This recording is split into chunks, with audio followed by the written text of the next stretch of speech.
9-жыл конкурска катышып ошол сөөлжан утуп алып, анан карантин учурунда алып келип салдык. Биринчи жылы биз тажрыйбанын жоктугунан күзүндө эле уже биогумус даяр болуп калган болчу, май айында салганбыз сөөлжанды. Бирок ушу күзүндө бөлүп алып койбоппуз да, анан кышында эле сурап башташты баягы. Теплица иштеткендер кышында алып башташат экен да. Аны биз билбегендиктен элеп албастан анан кийинки жылдан баштап стабильно ошол күзүндө даярдап элеп алып коюп ошондой баштадык. Биринчи жылы эле биз уже кийинки жылы эле жазкы учурунда сөөлжанын өзүнчө биогумусту өзүнчө кылып сатып отуруп, ошол жылы эле жакын бир 80 000 нак киреше алдык да ошол жылы. Баягы өзүбүзгө иштеткенди эсептебегенде. Андан кийин дагы улам көбөйүп атты, заказ кылгандар көбөйүп атты. Социалдык тармактардан реклама кетирдик, тааныштар аркылуу рекламаларды кетирип отуруп, ушул убакытка чейин эсептеп көрсөк бир 150 000ден ашык киреше таптык. Бул акчалай катары сатканыбыз, өзүбүзгө иштеткенибиздин эсеби жок да. Өзүбүзгө дагы ар бир көчөттүн түбүнө салып аттык, алма бактарыбызга, кара өрүктүккө салып атабыз. Айтор ал иштеткенибизде сатканыбыздан дагы көбүрөөк пайда берип атат деп ойлойм. Ошол убакытты биз уттуруп койдук. Ошол 5 тонна 25 сомдон болгондо 125 000 сомго заказ болгон болчу. Болгону биз табигый шартка байланыштуу жетишпей калдык. Көң табыш проблема эмес. Көңдөн сырткары деле бул ушундай бир жаныбар болот экен. Бир эле көң эмес, үйдөгү бүт чыккан органикалык отходдордун баардыгын жей берет экен да. Бул биринчиден тазалык үчүн дагы, экология үчүн дагы аябай пайдалуу нерсе экен да.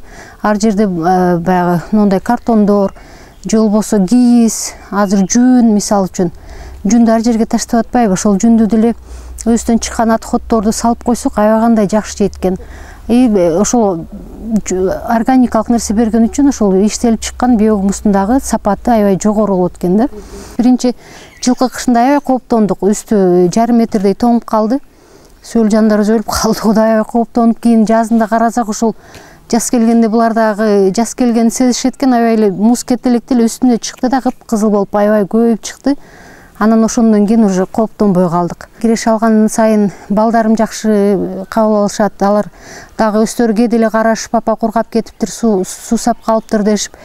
Көчөдө жүргөн сөөлжанды деле апа биздин сөөлжан чыгып кетпеди деп колдоруна терип келип салган күндөрү болушат.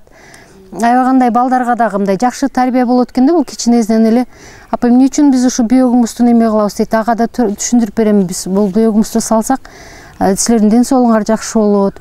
Таза тамактанасыңар, туура тамактанасыңар деп аябай жакшы. Азыр ушу жапатырмак балдар деле мусорду бөлгөндө буну сөөлжан жейт, буну сөөлжан жебейт деп бөлүштү, үйрөнүштү.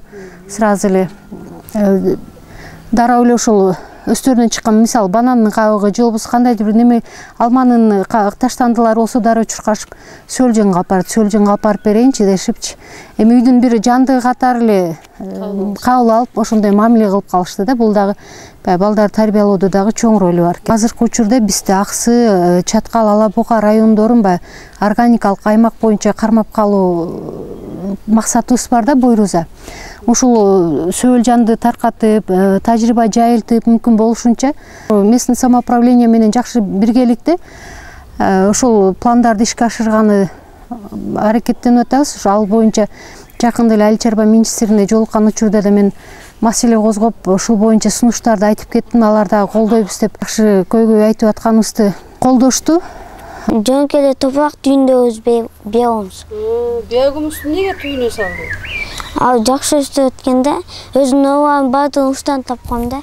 Өзү шабдалова жана сатып алганда ушул жака пүчүктөн тыштаганда өзү чыгыптыр да. Яка салып жана багаттым эле. Түйүү кылганда күндө сууруп турам.